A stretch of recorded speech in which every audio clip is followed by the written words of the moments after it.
রাজধানীর কারণ বাজারের সড়ক অবরোধ করে বিক্ষোভে নেমেছেন মালয়েশিয়া যেতে না পারা কর্মীরা।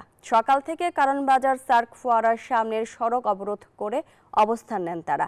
গত 31 মে কলিং ভিসায় মালয়েশিয়া যেতে না পারা 18,000 কর্মীদের মহাসমাবেশ ও অবস্থান কর্মসূচি শীর্ষক ব্যানারে সকাল থেকে সড়কের উপর অবস্থান করছেন এসব কর্মীরা।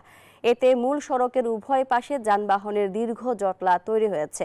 অবরোধের কারণে কারণ বাজার থেকে পান্থপথ সড়কে যান চলাচল বন্ধ রয়েছে। অবরোধকারীরা জানান, দাবি আদায় না হওয়া পর্যন্ত কর্মসূচি অব্যাহত থাকবে।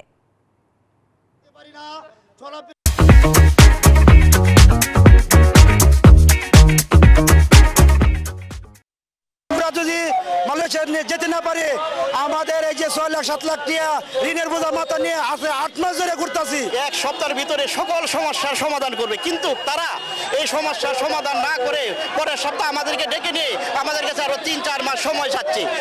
আমাদের একটাই দাবি, আমরা মালয়েশিয়া যেতে চাই এবং আগামী মাসের অর্থাৎ ফেব্রুয়ারি মাসের 20 তারিখের মধ্যে মালয়েশিয়া নিতে হবে।